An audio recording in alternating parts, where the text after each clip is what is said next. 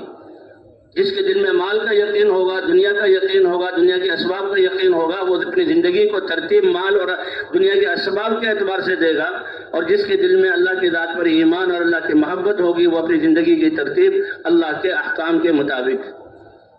اور اس سے اگلی بات وتواصی بالحق، کہ ایمانی غیرت اور ایمان میں کامیابی اور یہ دین ہمدردی اور خواہی والا ہے تو وہ غیروں کے لیے بھی یہ پسند کرے گا کہ وہ دین پر چلنے والے بنے. انبیاء کے ذمہ تھی دعوت، لیکن دوسری قوموں کے ذمہ بھی یہ تھا کہ اگر آس پاس والے نافرمانی کریں تو دینی غیرت میں ان کو روکیں. اس امت کی تو یہ امتیازی شان ہے، لیکن پہلی امتوں کے ذمہ بھی اس کے لیے قصے لکھے ہوئے ہیں قرآن پاک میں. وہاں صحاب صف کا قصہ لکھا ہوا ہے کہ مچھلی کا شکار کرنے والے، کہ ایک وہ تھا کہ جو کھلم کھلا نافرمانی کر رہے تھے، اور ایک وہ تھے جو کھلم کھلا ان کو روک رہے تھے کہ دیکھو یہ اللہ کی نافرمانی ہے. اور پھر انہوں نے جب دیکھا کہ یہ بات مانتے نہیں تو بیچ میں دیوار بنا لی کہ ہمارا تمہارا کوئی واسطہ نہیں. اللہ نے انہی کو بچایا. قرآن میں صراحت ہے کہ ان کو ہم نے جو ہے ان کی ہم نے حفاظت کی.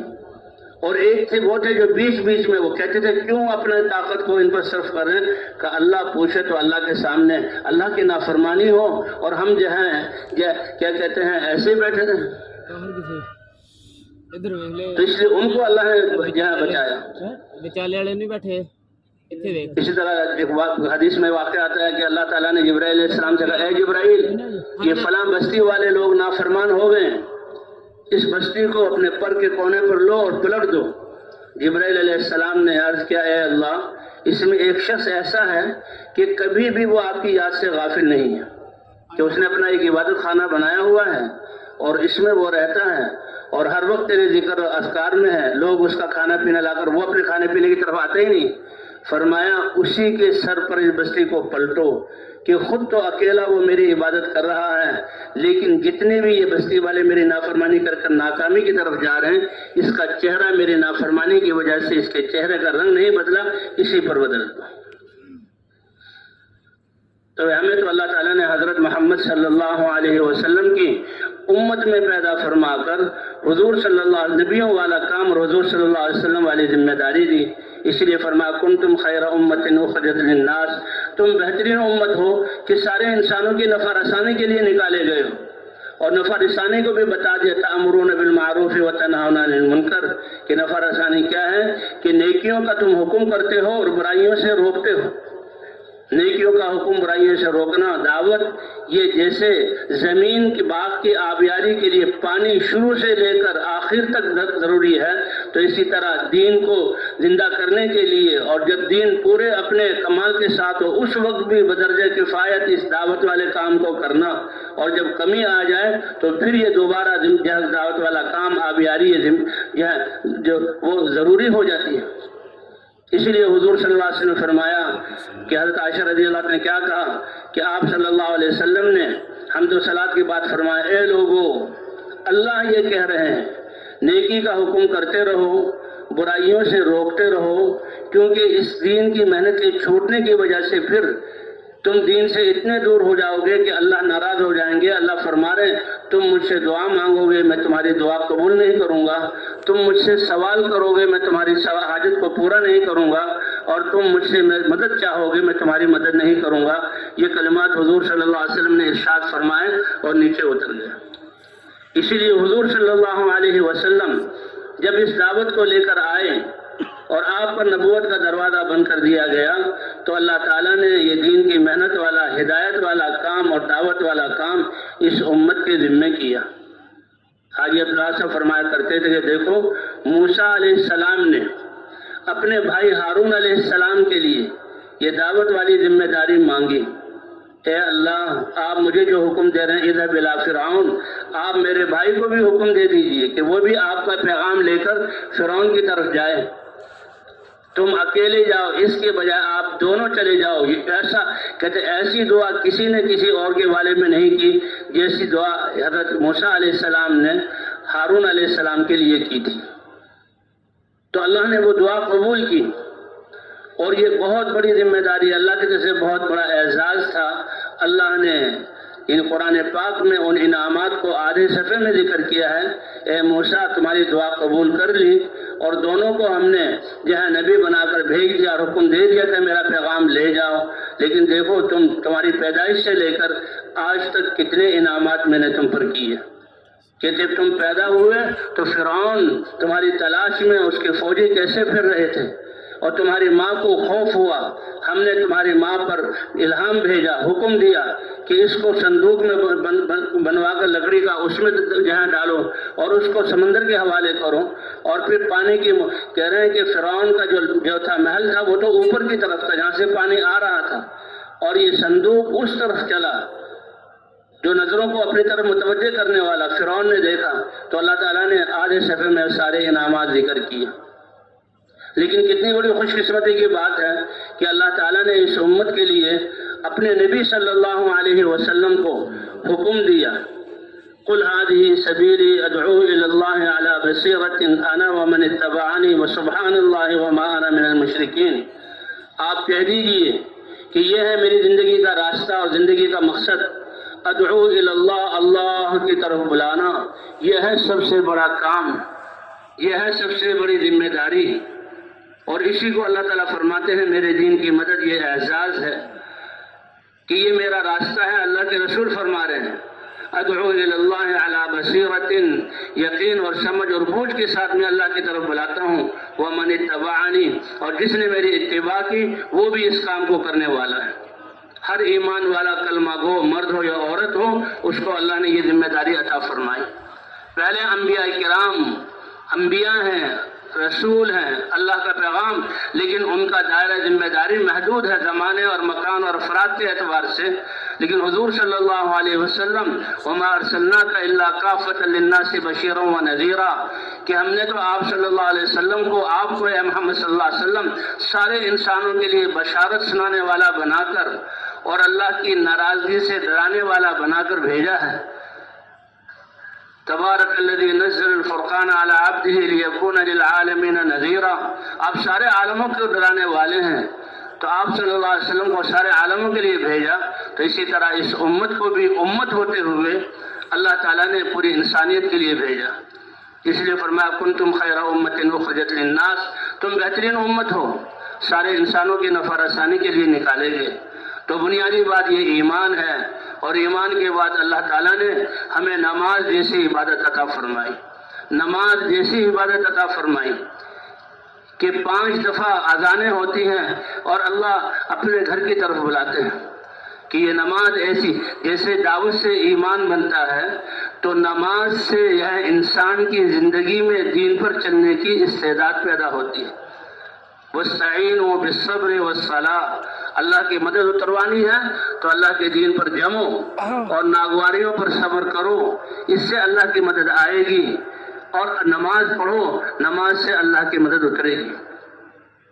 نماز سے اللہ کی مدد اترے گی۔ غزوہ بدر کے موقع پر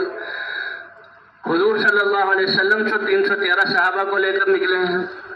اور نکلنے کا مقصد یہ تھا کہ ابو سفیان مسلمانوں کے چھوڑے ہوئے کتنا انہوں نے 13 سال حضور صلی اللہ علیہ وسلم کو اور مہاجرین کو تنگ کیا، اور مسلمان اپنے گھروں کو اور اپنے جو ہے مالوں کو چھوڑ کر وہاں آ گئے، اور وہ ان مالوں سے ہتھیار خرید کر لے جا رہا ہے تاکہ مدینہ منورہ پر حملہ کرے، تو سیاسی اعتبار سے اخلاقی اعتبار سے حق بنتا تھا کہ ان لوگوں کو روکا جائے۔ اللہ نے اپنی قدرت کو ظاہر کرنا تھا کہ ابو سفیان کا لشکر تو چلا گیا، پہنچ گیا مکہ مکرمہ، اور غزوہ بدر کے مقام پر حضور صلی اللہ علیہ وسلم پہنچے۔ 313 صحابہ تھے، ان کو مسجد سے لیا گیا تھا۔ صحابہ نے کہا یا رسول اللہ گھر جا کر ہتھیار لے آئیں؟ کہا نہیں کوئی ہتھیار نہ لاؤ، کسی کو اجازت نہیں تھی۔ اسی لیے کہتے ہیں کوئی ہتھیار بھی 10 سے زیادہ نہیں تھا، صرف 2 گھوڑے تھے، اونٹ تھے کچھ زیادہ، اور لے کر 313 نہتے صحابہ یہ میدان بدر میں پہنچے ہیں، اور مکہ مکرمہ کی طرف سے 1000 جنگجو جنگجوؤں کا لشکر پہنچا، جو اپنے جو ہے ہتھیاروں میں مسلط ہے، وہ سامنے آ گئے۔ حضرت ابوبکر صدیق رضی اللہ تعالیٰ عنہ فرماتے ہیں کہ ہم نے حضور صلی اللہ علیہ وسلم کے لیے عریش ایک جھونپڑی صاحبان سا بنا دیا، آپ صلی اللہ علیہ وسلم اس کے نیچے کھڑے ہوئے ہیں، اور آپ صلی اللہ علیہ وسلم نماز پڑھ رہے ہیں، اور نماز میں کیا دعا کر رہے ہیں؟ یا حی یا قیوم برحمتک نستغیث، یا حی یا قیوم، اے اللہ ہم تیری رحمت سے تیری مدد مانگتے ہیں۔ اور کیا، اے اللہ اگر یہ جماعت بھی یہاں پر موجود ہے، اگر یہ ختم ہو گئی جماعت، تو یہ نہیں فرمایا کہ تاجر یا زمیندار اور دنیا کے نظام کو چلانے والے بادشاہ یہ نہیں رہیں گے، فرمایا فلن تو ابدا علی وجہ الارض بعدہ ابدا، پھر تیری عبادت نہیں رہے گی۔ اس لیے بھائی ایمان اور اعمال یہ ہے اصل سرمایہ۔ حضور صلی اللہ علیہ وسلم نے جب دعوت کا کام شروع کیا تو سارے مکے والے، حالانکہ آپ قریشی ہیں، آپ کے سارے رشتہ دار ہیں، وہ سارے کے سارے جو ہیں وہ مخالف ہو گئے، اور سارے کے سارے مقابلے میں جو حضور صلی اللہ علیہ وسلم کے مقابلے میں آ گئے، اور آپ ان کو دعوت دے رہے ہیں، اے میری قوم لا الہ الا اللہ، اس کا اقرار کر لو، تفلحو، تم کامیاب ہو جاؤ گے، تم کامیاب ہو جاؤ گے۔ تو حضور صلی اللہ علیہ وسلم اس کی دعوت دے رہے ہیں، اور جو بھی کلمہ پڑھتا ہے چاہے وہ مرد ہو یا عورت ہو، وہ بھی حضور صلی اللہ علیہ وسلم کے ساتھ دعوت دے رہا ہے، کیونکہ اللہ نے قل ھذہ سبیلی ادعو الی اللہ علی بصیرۃ انا ومن اتبعنی وسبحان اللہ وما انا من المشرکین۔ آپ کہہ دیجیے یہ ہے میرا راستہ، اللہ کی طرف بلاتا ہوں سمجھ بوجھ کے ساتھ، یقین کے ساتھ، میں بھی اور جس نے میری اتباع کی، یعنی جس نے بھی لا الہ الا اللہ محمد الرسول اللہ پڑھا ہے، یہ اس کا بھی یہ راستہ ہے۔ اس لیے جو بھی مرد ہو یا عورت ہو، غلام ہو یا آزاد ہو، چھوٹا ہو یا بڑا ہو، ان پڑھ ہو یا پڑھا لکھا ہو، ہر ایک جو کلمہ پڑھتا تھا وہ فوراً جو ہے اس کلمے کی دعوت، کیونکہ کلمے کے پڑھتے ہی اللہ کی معرفت کا نور، ایمان اس کے دل میں آ جاتا تھا، اور جس وہ کھلی گمراہی اور جس جو ہے اندھیرے اور جس جو ہے وہ بھٹکے وہ گمراہی میں تھے، وہ ان پر واضح ہو جاتی، اور پھر اتنی واضح ہوتی کہ جو یہ کافر لوگ ہیں ان کی ہمدردی ان کے دلوں میں آ جاتی۔ ان کو اس گمراہی سے نکالنے کے لیے ہر کلمہ کہنے والا، چاہے وہ مرد ہو یا عورت ہو، وہ اس دعوت کو لے کر اٹھتا تھا، اس دعوت کو لے کر اٹھتا تھا۔ 13 سال حضور صلی اللہ علیہ وسلم اس دعوت کو لے کر پھر رہے ہیں۔ طائف میں گئے تو طائف میں کیا آپ کے ساتھ معاملہ کیا گیا؟ فرشتے آ گئے، جبرائیل علیہ السلام آئے، اے اللہ کے رسول یہ فرشتہ ہے پہاڑوں کا، اگر آپ اس کو حکم دیں تو یہ 2 طائف کے پہاڑوں کو اپنے ہاتھوں میں لے کر یہ ان کو آپس میں رگڑ دے اور یہ دانے کی طرح پس جائیں۔ آپ صلی اللہ علیہ وسلم نے فرمایا کہ نہیں، میں اللہ سے امید کرتا ہوں کہ اللہ تعالیٰ ان کے نسلوں سے ایسے انسانوں کو نکالیں گے جو اللہ کی توحید پر ایمان لانے والے ہوں گے۔ ان کی وجہ سے اللہ کے رسول صلی اللہ علیہ وسلم نے ان کے لیے بد دعا نہیں کی، ان کی ہلاکت کو نہیں مانگا، اور کیا فرمایا، اے اللہ اگر آپ مجھ سے راضی ہیں تو پھر مجھے اس کی کوئی پرواہ نہیں ہے، اور اگر آپ ناراض ہیں تو آپ کو راضی کرنا یہ سب سے ضروری چیز ہے۔ تو بھئی حضور صلی اللہ علیہ وسلم سارے انسانوں کے لیے رسول نبی بن کر آئے۔ آپ کی ختم نبوت کی وجہ سے اللہ تعالیٰ نے اس امت کو اس کام کے لیے چنا، اور امت کا ہر فرد جو ہے اس کام کو کرنے والا بنا۔ مدینہ منورہ میں جب مہاجرین مدینہ منورہ میں آ گئے، اس 10 سال کے عرصے میں حضور صلی اللہ علیہ وسلم نے صحابہ سے ایک روایت میں 120 سفر، ایک روایت میں 100 سفر اور ایک روایت میں 80 سفر کروائے، اور صحابہ کرام کے لیے سب سے زیادہ قربانی کہ حضور صلی اللہ علیہ وسلم مسجد نبوی میں ہیں اور حضور صلی اللہ علیہ وسلم 5 نمازیں پڑھا رہے ہیں، جس رسول کو ایک نظر سے دیکھنے کی وجہ سے ایمان کی حالت میں وہ صحابہ بنے کہ بعد کے سارے امت قیامت تک آنے والی ایک صحابی کے برابر نہیں ہو سکتی، ایک نظر دیکھنا یہ کتنی بڑی بات تھی۔ اور صحابہ فرماتے ہیں جب ہم اپنے گھروں میں اور کام کاج میں ہوتے تھے اور حضور کو دیکھے ہوئے کچھ دیر ہو جاتی تو ہماری آنکھیں بے چین ہو جاتی، دل بے چین ہو جاتے، تو ہم آپ کی زیارت کر کے اپنی آنکھوں کو ٹھنڈا کیا کرتے تھے، اس کو قربان کیا۔ اور مسجد نبوی میں آپ کے پیچھے نماز پڑھنا، اس کو قربان کیا۔ جب آپ امام ہوں اور آپ نماز پڑھا رہے ہوں اور صحابہ نماز پڑھ رہے ہوں، اور اس سے بڑی بات کہ حضور صلی اللہ علیہ وسلم پر جو وحی اور علم اتر رہا ہے کہ صحابہ کو اللہ تعالیٰ نے حضور صلی اللہ علیہ وسلم کی صحبت کے لیے چنا، یہ اللہ کی طرف سے چنا ہوا، تو وہ علم لینا اور امت کو پہچانا، اس کو قربان کیا صحابہ کرام نے، اور مدینے کو چھوڑ کر وہ جو ہے حضور صلی اللہ علیہ وسلم کے تشکیل فرمانے پر نکلے اور لوگوں کو دین کی طرف بلایا۔ یہ کتنا بڑا مجاہدہ تھا صحابہ کرام کا۔ 120 سفر یا 100 یا 80 سفر تو ہیں کہ جو یقینی طور پر کہ جو حضور صلی اللہ علیہ وسلم نے صحابہ سے کرائے، 27 یا 29 سفروں میں خود حضور صلی اللہ علیہ وسلم ساتھ تشریف لے گئے اور فرمایا کہ میرا تو جو جماعت میں تمہارے ساتھ بھیجتا ہوں، میرا دل کرتا ہے کہ میں اس جماعت کے ساتھ جاؤں، لیکن میرے وہ صحابہ جو اپنے آزار کی وجہ سے یہاں رہ جاتے ہیں، ان کی دلداری کے لیے میں رکتا ہوں۔ ورنہ اللہ کے رسول کیا فرماتے ہیں کہ جس جماعت کے ساتھ میں جاؤں، میں اللہ کے راستے میں نکلوں اور جہاد کا موقع آئے اور مجھے شہید کر دیا جائے، مجھے قتل کر دیا جائے، پھر مجھے دوبارہ زندگی دی جائے اور پھر میں جہاد کروں اور مجھے شہید کر دیا جائے اور پھر دوبارہ زندگی دی جائے، پھر میں شہید ہو جاؤں، تو اللہ کے رسول کی یہ تمنا۔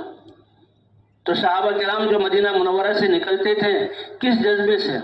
حضور صلی اللہ علیہ وسلم حالانکہ جہاں وہ جا رہے ہیں زیادہ سفر نہیں ہے اور راستے دشوار ہیں، اور جہاں وہ جا رہے ہیں وہ لوگ کفر پر ہیں، لیکن ان کی ہمدردی، کیونکہ دین سراسر ہمدردی خیرخواہی ہے۔ حضرات انبیاء کرام، ہر نبی کی یہ آواز، یا قوم انی لکم ناصح امین، اے میری قوم، ایک جہاں اپنائیت کا اظہار اور ایک کو ناصح، میں تمہارے لیے ہمدرد اور خیرخواہ ہوں، اور اللہ کی طرف سے جو امانت ملی ہے اس امانت کو پورا پہنچانے والا ہوں۔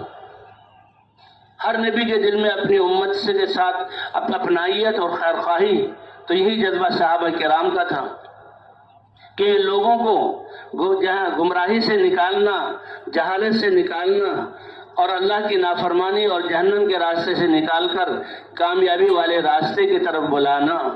اسی لیے صحابہ کرام جب میدانوں میں اترتے تھے تو کہتے تھے لیست ہممنا الدنیا، او دنیا والو، یہ دنیا تمہاری، یہ ہمارا رنج اور غم نہیں ہے۔ کیوں؟ اس لیے کہ اللہ کے رسول صلی اللہ علیہ وسلم نے دنیا کی حیثیت بتا دی۔ دنیا تو ایک سرائے ہے، ایک مسافر خانہ ہے۔ اللہ کے خزانوں کے مقابلے میں اللہ کی نظر میں اس دنیا کی قیمت مچھر کے 2 پروں میں سے 1 پر کے برابر بھی نہیں۔ لو كانت الدنيا تعدل عند الله جناح بعوضة لما سقى منها شربا، کہ اگر 2 مچھر کے 2 پروں میں سے 1 مچھر پر کے برابر بھی ہوتی تو اللہ اس میں سے 1 گھونٹ پانی بھی کسی کافر کو نہ پلاتے۔ لیکن یہ تو گزرگاہ ہے، سرائے ہے، یہ انسان اس میں مسافر ہے۔ تو فرمایا لیست ہممنا الدنیا، ہمارا مقصود دنیا نہیں ہے، انما ہممنا الآخرہ، ہمارا مقصود تو آخرت ہے، تم بھی آخرت کی طرف مسافر ہو اور ہم بھی، اللہ آخرت کیسے بنا دے۔ اس لیے کہتے ہیں جو بات شروع ہوئی تھی کہ ہمارا مستقبل آخرت ہے اور ہمارے مسائل آخرت کے مسائل ہیں، اللہ وہاں کی گرمی سے سارے انسانوں کو بچائے، اللہ وہاں کی بھوک سے سارے انسانوں کو بچائے، اور اللہ وہاں کی پیاس سے سارے انسانوں کو بچائے، اور جہنم کے آگ کے عذاب سے اللہ جو ہے انسانوں کو بچائے۔ ہر نبی کی اپنی قوم کے امت کے بارے میں یہ فکر ہوتی تھی، اور حضور صلی اللہ علیہ وسلم کی یہ فکر ساری انسانیت کے بارے میں تھی۔ کان حریصا علی ہدایت الناس اجمعین، کہ وہ سارے انسان ہدایت پر آ جائیں، ہدایت سب سے بڑی ضرورت ہے۔ حضور صلی اللہ علیہ وسلم کے دل میں یہ بے چینی لگی رہتی تھی سارے انسانوں کی، اور یہی بے چینی پھر صحابہ کرام رضوان اللہ علیہم اجمعین کے دلوں میں آئی۔ یہ فرماتے لیست ہممنا الدنیا، ہمارا مقصود تمہاری دنیا نہیں ہے، انما ہممنا الآخرہ، تو ہمارا ٹھکانہ اور ہمارا وطن اور ہمارا مستقبل آخرت ہے، کہ آخرت تمہاری اور ہماری کیسے درست ہو جائے، اور آخرت کا درست ہونا ایمان اور اعمال کے ساتھ ہے۔ ان الذين آمنوا وعملوا الصالحات لهم جنات تجری من تحتها الانہار ذلك الفوز الکبیر، کہ ایمان اور اعمال والے ہیں وہ کامیاب ہوں گے۔ تو کامیاب کون ہے؟ فمن زحزح عن النار وادخل الجنة فقد فاز، کہ جو دنیاوی زندگی ایسی گزارے، اور یہ زندگی ایک ہی دفعہ ملی ہے اور بہت مختصر زندگی ہے، اس لیے یہ وقت سب سے بڑا سرمایہ ہے ہمارے پاس، کہ جس کو جہنم سے بچا لیا گیا اور جنت میں داخل کر دیا گیا وہ کامیاب ہو گیا، وہ کامیاب ہو گیا۔ تو اسے صحابہ کرام یہ کہتے ہیں ابتعثنا اللہ، ہمیں اللہ نے بھیجا، اور کس لیے بھیجا؟ لنخرجکم من عبادت العباد الى عبادت رب العباد، کہ آج دنیا مخلوقات سے متاثر ہو کر اس کے سامنے جھکی ہوئی ہے، اور انسان یہ تو ساری چیزیں اس کے لیے مسخر، اس کے لیے پیدا کی گئی ہیں، اپنے آپ کو ان کے سامنے ذلیل کر رہا ہے، اس ذلت سے نکال کر اللہ کے سامنے جھکنے کی عزت کا تاج ان کے سروں پہ رکھنے کے لیے۔ سب سے پہلی بات تو کہتے ہیں انما ابتعثنا اللہ، ہمیں بھیجا کس نے ہے؟ اللہ نے۔ پہلے یہ بات چلی تھی کہ یہ بعثت یہ تو انبیاء کے لیے استعمال ہوتا ہے، اور تبلیغ والے بعثت جو ہے امت کے لیے استعمال کرتے ہیں۔ پھر علماء حضرات نے بتایا کہ نہیں، یہ بعثت کا لفظ اس امت کے لیے بھی استعمال کیا گیا ہے جیسے نبیوں کے لیے، اور حدیث میں ہے بعثتم میسرین، یہ سارے ایمان والوں کو خطاب ہے کہ تم اللہ کی طرف سے بھیجے گئے ہو میسرین، اللہ کے دین کے فضائل اور انعامات، کہ انسان کے سامنے جب انعامات اور فضائل اور نعمتیں ہوں تو ہر مشقت اس کے لیے آسان ہو جاتی ہے۔ تم تو ان مشقتوں میں اللہ کی رضا جو جنت سے بھی جہاں بڑی چیز ہے، اور جنت کی نعمتیں کہ دنیا اس کے پاسنگ میں بھی نہیں آ سکتی،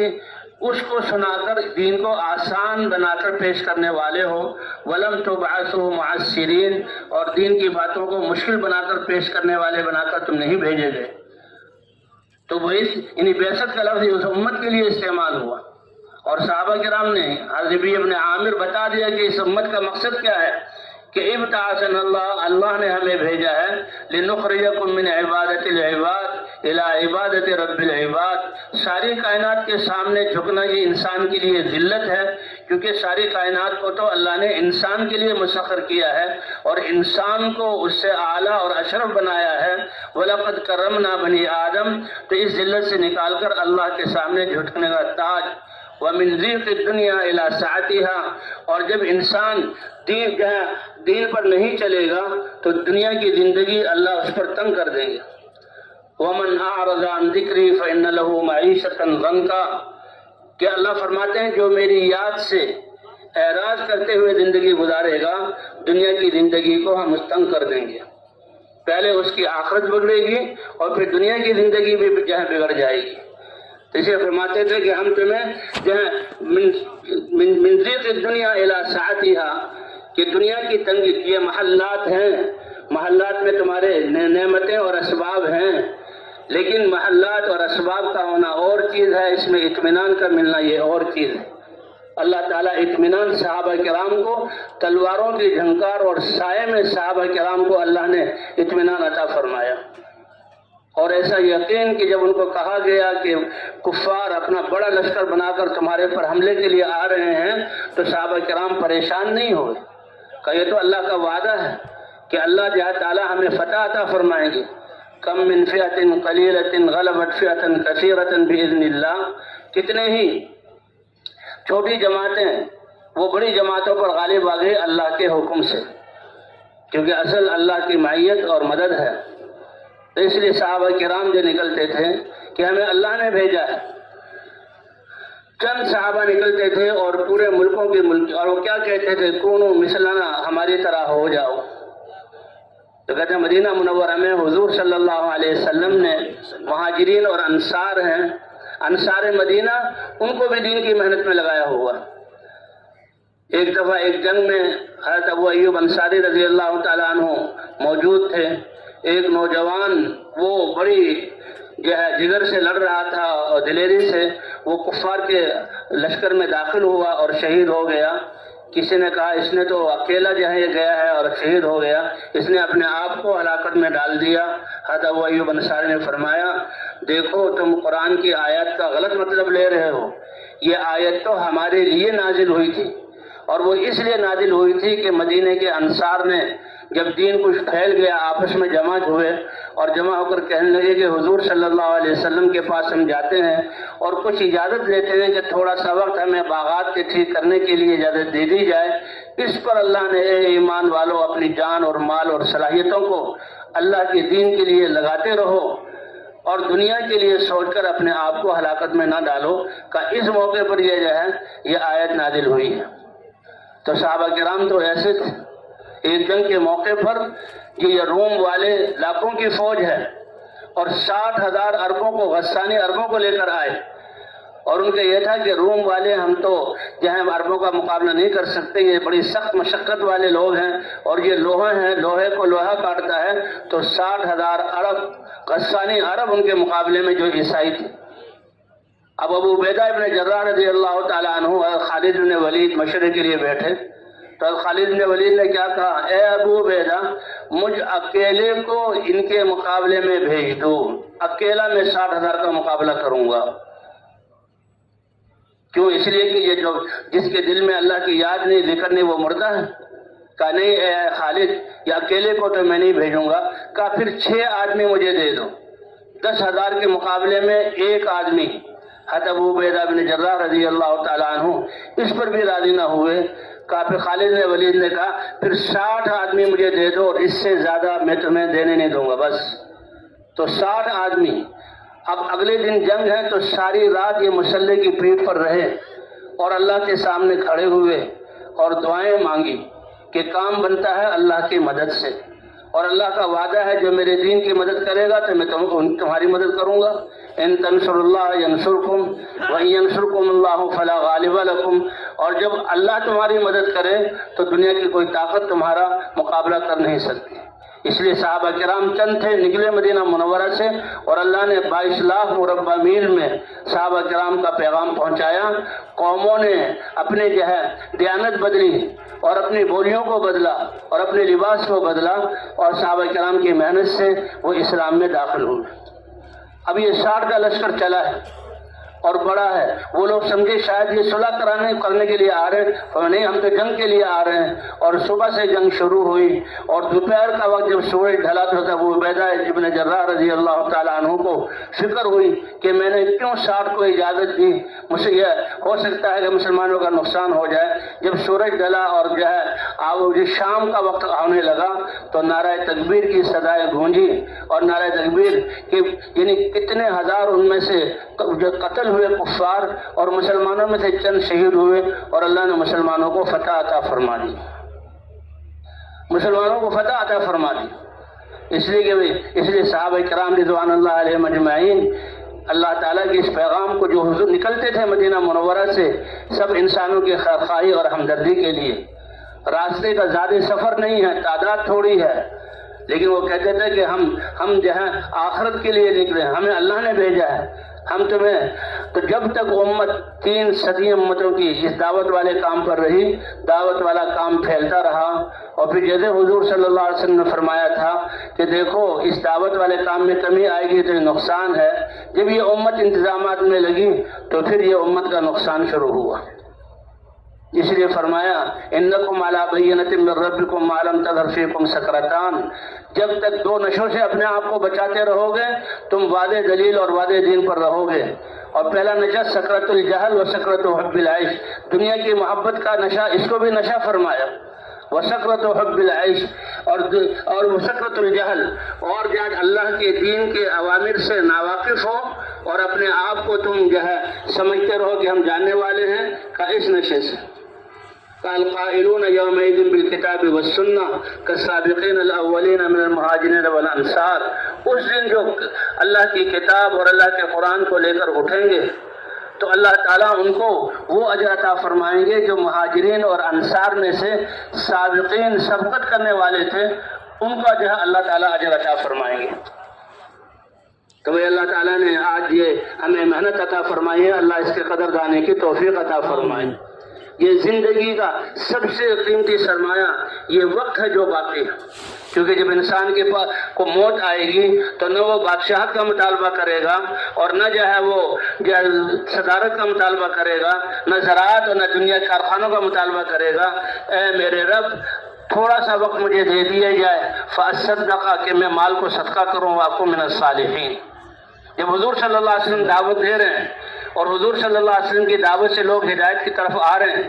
قریش مکہ جو طاقت والے تھے، سرداری ان کے پاس تھی، وہ بڑے پریشان، اور پریشان ہو کر انہوں نے مشورہ کیا۔ عتبہ ان میں سے بڑا جو ہے وہ جرگے والا آدمی اور بڑا جو ہے قائل کرنے والا آدمی تھا، کہ تم جا کر حضرت محمد صلی اللہ علیہ وسلم سے بات کرو کہ وہ اپنے اس کام سے رک جائیں۔ تو وہ حضور صلی اللہ علیہ وسلم کی خدمت میں آیا اور ان سے کہا کہ اے محمد صلی اللہ علیہ وسلم، کیا آپ بادشاہ بننا چاہتے ہیں اس دعوت سے؟ تو ہم آپ کو اپنا ملکنا کا علینا، ہم آپ کو اپنا بادشاہ مان لیتے ہیں۔ آپ نے فرمایا نہیں،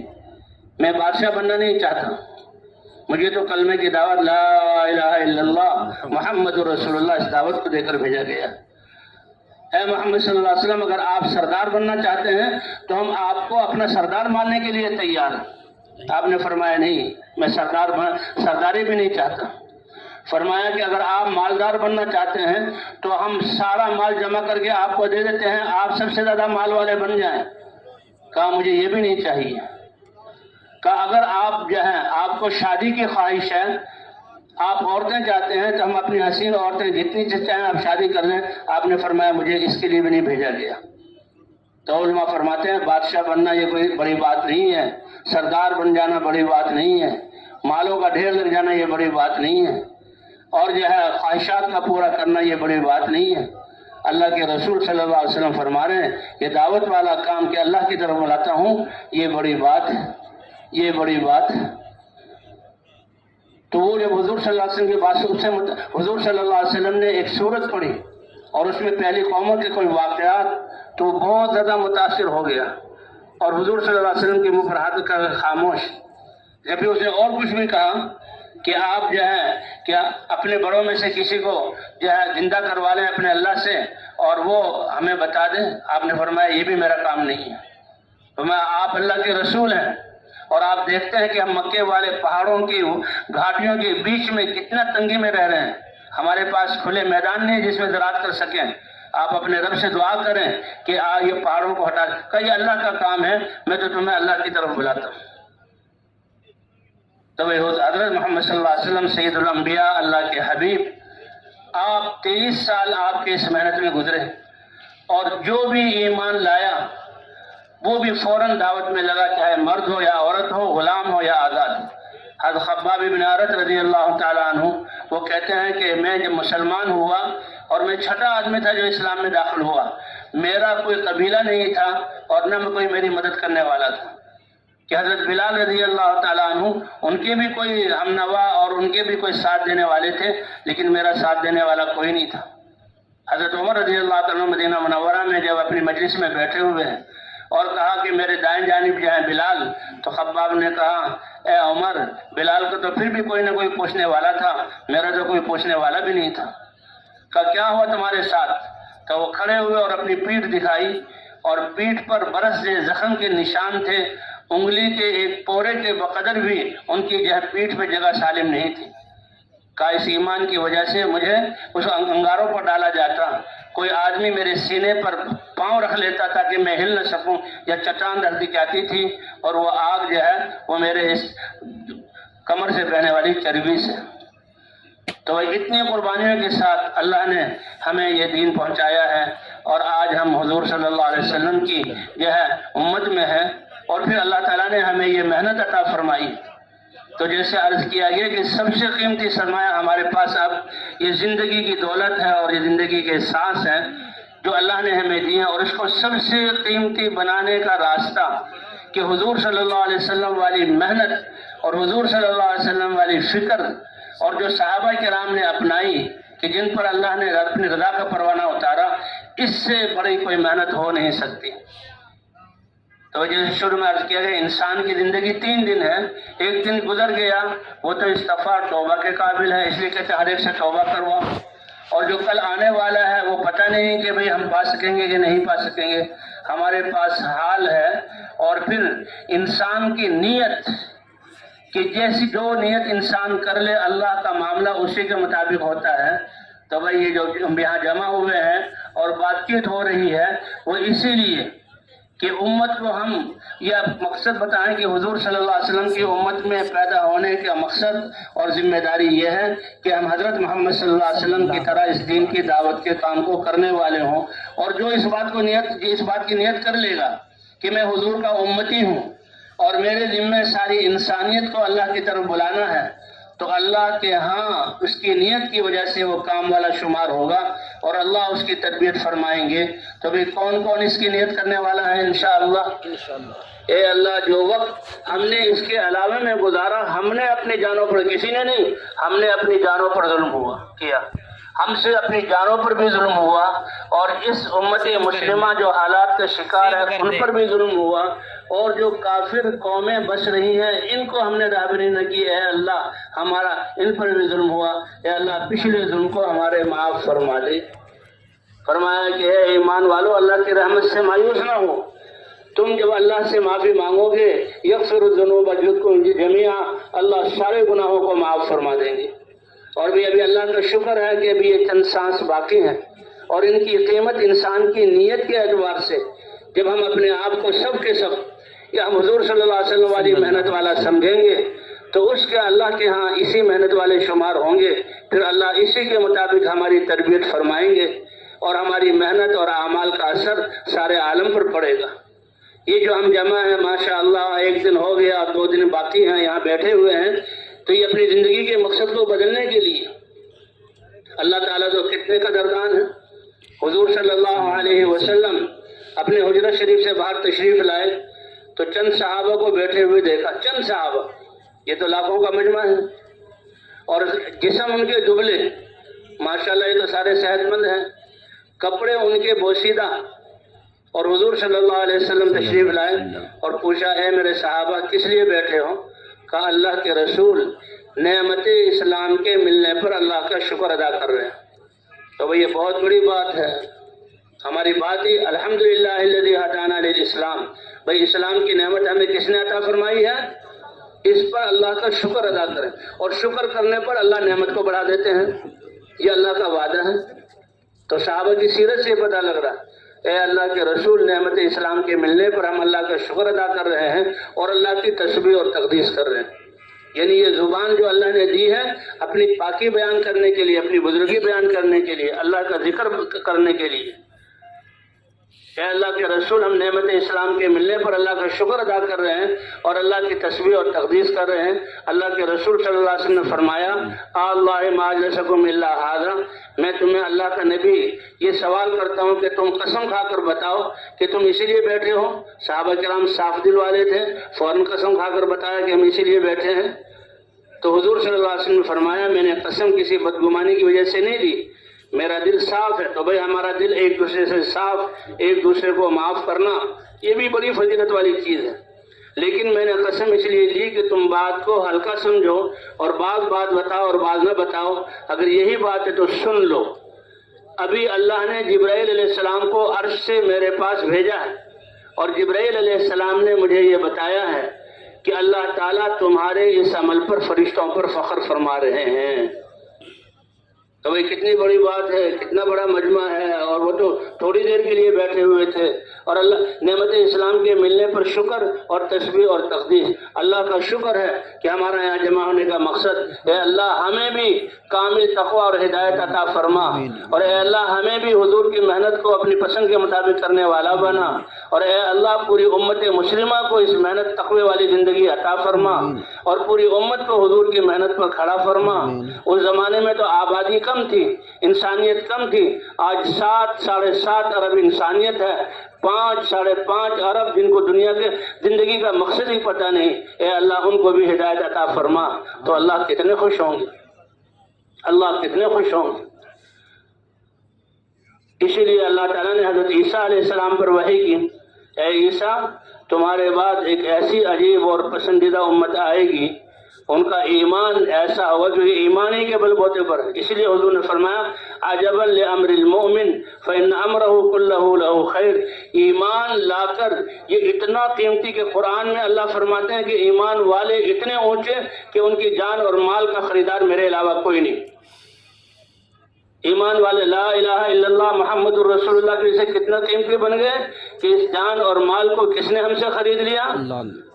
اور کس کے بدلے میں خریدا؟ جنت کے بدلے میں اور اپنی رضا کے بدلے میں۔ کتنی بڑی بات ہے، ان اللہ اشتری من المؤمنین انفسهم واموالهم بان لهم الجنہ۔ اللہ نے جان اور مال خرید لیا۔ تو ایمان اتنی بڑی چیز ہے، من عمل صالحا من ذکر او انثى وهو مؤمن۔ ایمان کی وجہ سے اس مسلمان کے ایک ایک بول کی، ایک ایک سننے کی قیمت ہو بنتی ہے، ایمان ہی کی وجہ سے۔ تو حضرت عیسیٰ علیہ السلام پر اللہ وحی بھیج رہے ہیں کہ ایسی امت آئے گی، ان کا ایمان ایسے کمال کا ہوگا کہ وہ ہر نعمت کے ملنے پر اللہ ہی کا شکر ادا کریں گے،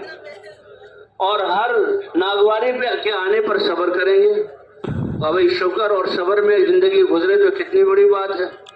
کہ نعمت کا شکر کرنے پر تو نعمت اللہ بڑھا دیتے ہیں، چاہے وہ روحانی نعمت ہو یا مادی نعمت ہو، اور ناگواری پر صبر کرنے پر اللہ فرماتے ہیں ان اللہ مع الصابرین، اللہ صبر کرنے والوں کے ساتھ ہے، اور جس کے ساتھ اللہ ہو تو کون اس کو جو ہے اس کو نقصان پہنچا سکتا ہے۔ تو حضرت عیسیٰ علیہ السلام حیرانگی سے، اے اللہ میرے بعد ایک امت آئے گی، اور وہ امت ایسے ایمان والی ہوگی کہ ہر نعمت کے ملنے پر شکر ادا کریں گے، اور ہر ناگواری کے آنے پر صبر کریں گے، ولا علم لهم ولا حلم، اور ان کے پاس اپنا کوئی علم بھی نہیں ہوگا، ان کے پاس اپنا کوئی حلم بھی نہیں ہوگا۔ تو اللہ نے کیا فرمایا کہ میں اپنے علم میں سے ان کو علم عطا کروں گا، اور اپنے حلم میں سے میں ان کو حلم عطا کروں گا۔ کیا مطلب کہ ہم تو اپنے آپ کو اس محنت والا سمجھ کر اپنے آپ کو پیش کر دیں، تو تربیت کرنے والی ذات کس کی ہے؟ اللہ۔ تو جو زندگی ہماری اس مقصد کے بغیر گزری ہے تو ہم نے کتنا ظلم کیا، اور کتنا نعمت کا جو زندگی کی نعمت کا سرمایہ ہم نے جو ہے وہ ضائع کیا۔ تو اس پر توبہ اور استغفار ہے، اور آئندہ کی جو زندگی ہے اس میں یہ کہ اے اللہ وہ حضرت محمد صلی اللہ علیہ وسلم والے مقصد میں اللہ نے یہ کام ہمیں عطا فرمایا، یہ ذمہ داری ہے۔ کنتم خیر امت اخرجت للناس، تم بہترین امتوں کے سارے انسانوں کے نفع رسانی کے لیے نکالے گئے ہو، اور نفع رسانے کو بھی بتا دیا تأمرون بالمعروف وتنہون عن المنکر وتؤمنون باللہ، کہ تم نیکی کا حکم کرتے ہو اور برائیوں سے روکتے ہو۔ ایمان یہ کیونکہ پہلی امتیں اور یہ امت برابر ہیں، اس لیے اس کو آخر میں ذکر کیا، اور جو عزت اور شرافت کی بات ہے دعوت والا کام اس کو پہلے ذکر کیا۔ حضرت عمر رضی اللہ تعالیٰ عنہ یہ فرماتے ہیں کہ جو اس بات کا اعزاز حاصل کرنا چاہے اور جو خوش ہو اس بات سے کہ وہ خیر امت کا اعزاز حاصل کرے، تو جو اللہ نے شرط رکھی ہے کہ دعوت والے کام کو کرنا، اس کو ادا کرے۔ تو بھائی سب اس کے لیے تیار ہیں انشاءاللہ؟ ہاں، اے اللہ پچھلی زندگی کے لیے توبہ، اور توبہ اللہ کو اتنی پسند ہے کہ التائب من الذنب کمن لا ذنب لہ، اپنے گناہ سے توبہ کرنے والا ایسا جیسے کہ اس کا کوئی گناہ ہے ہی نہیں، لیکن بھی توبہ کرنے کے بعد جس ماحولوں کی وجہ سے یہ بازار اور یہ جو ہے یہ ہمارے محلے اور یہ ہمارے گھر کہ جس کی وجہ سے ہم غفلت میں پڑے ہیں، اس کو چھوڑ کر اللہ کے راستے میں نکلنا ضروری ہے انشاءاللہ۔ جیسے حضور صلی اللہ علیہ وسلم نے حدیث میں بیان فرمایا ہے کہ وہ ایک جہاں گناہگار جس نے 99 قتل کیے اور اس کو ندامت ہوئی اور وہ جو ہے ایک عابد کے پاس چلا گیا، علم اس کے پاس نہیں تھا، اس سے کہا کہ مجھ سے 99 قتل ہوئے، توبہ ہے؟ تو وہ عابد تھا، اللہ کی محبت، وہ تو غصے میں آ گیا، اس نے کہا توبہ توبہ، تمہارے لیے کوئی توبہ؟ تم نے 99 قتل کیے، اس کو بھی قتل کر دیا۔ لیکن پھر اس کو ندامت ہوئی، عالم کے پاس گئے، عالم کو پتہ تھا کہ اللہ تعالیٰ تو معاف کرنے والے ہیں، وہ تو ہے کہ بھئی انسان کے گناہ، اتنا کوئی انسان گناہ نہیں کر سکتا کہ گناہ جو ہے اس کے پھیلنے شروع ہوں، مشرق مغرب شمال جنوب سارے افق بھر جائیں اور آسمان کی نچلی سطح تک یہ گناہوں سے بھر جائے، اور پھر اللہ سے کہ اے اللہ میں توبہ کرتا ہوں، معافی مانگتا ہوں، آئندہ نہیں کروں گا، اللہ سب کو معاف کر دیں گے۔ تو بھائی توبہ کرتے ہیں سب انشاءاللہ؟ ہاں، اے اللہ پچھلی زندگی کے سرمایہ کو جو ہم نے، اس کا تعلق پوری انسانیت کے ساتھ تھا، تو انہوں نے کہا توبہ کر، لیکن وہ سمجھ گئے کہ جس ماحول میں یہ رہتا ہے وہ ماحول اس کو توبہ پر یہ ایک کے یکے بعد دیگرے 99 اس نے قتل کر دیے اور 100 پورے کر دیے، یہ ماحول کا اثر ہے، اس لیے ماحول کو چھڑانا۔ اس لیے دعوت میں کہا تھا جن علاقوں میں اور جن بستیوں میں اور جن بازاروں میں ہمارے یقین بگڑا ہے اس کو چھوڑ کر اللہ کے گھروں میں آنا۔ اللہ کا راستہ یہ الگ ایک یہ مستقل ایک میدان ہے، اور مسجدوں میں ٹھہرنا یہ تربیت کا ذریعہ ہے۔ تو اس کو کہا تم نیک لوگوں کی بستی میں چلے جاؤ، تو وہ ارادہ کر کے چلا، اور ابھی آدھے راستے میں پہنچا نہیں تھے کہ گر گیا، موت آ گئی، گرتے ہوئے بھی اس نے اپنے آپ کو تھوڑا سا آگے بڑھایا، تو بھئی یہی بات پسند آ گئی۔ فرشتے تو دونوں طرح کے آ گئے، عذاب والے فرشتے کہنے لگے 99 اور 100 کا قاتل ہے یہ، اور نافرمان ہے، ہم جہنم میں، اور میں رحمت کے ملائکہ کے تائب بن کر آیا تھا، توبہ سے اللہ گناہ معاف فرما دیتے ہیں۔ اللہ نے حکم فرمایا دونوں زمینوں کو ماپ لو، پھر اللہ نے جو اس نے گرتے ہوئے اپنے سینے کو آگے بڑھایا، اللہ نے جس بستی سے آیا تھا وہ قریب تھی اور جس بستی میں جانا تھا وہ دور تھی، تو اس کا فیصلہ تو یہ تھا کہ یہ ناکام ہو، لیکن اللہ نے اس بستی سے کہا تمہارا فاصلہ بڑھ جائے اور اس کا فاصلہ کم ہو جائے، ایک بالش کے بقدر فرق ہوا اور رحمت کے فرشتے اس کو لے گئے۔ اس لیے بھئی ماحولوں کو چھوڑ کر اللہ کے راستے میں نکلنا، اور ہر مسلمان کو ان ماحولوں سے نکال کر اللہ کے راستے میں نکالنا، یہ سب سے بڑی دولت ہے۔ تو سب تیار ہیں اس کے لیے انشاءاللہ؟ تو فرمائیں بھئی اس مجمع میں سے سب سے پہلی بات تو ہے اللہ جو زندگی ہماری اس محنت کے بغیر گزری، ہم نے بہت بڑا اپنا اور انسانیت کا نقصان کیا، اے اللہ ہمیں معاف فرما دے۔ کون کون اللہ سے معافی مانگے گا، توبہ کرے گا بھائی، اور دل میں ابھی توبہ کے الفاظ کہہ دیں، اللہ سے معافی مانگ لیں۔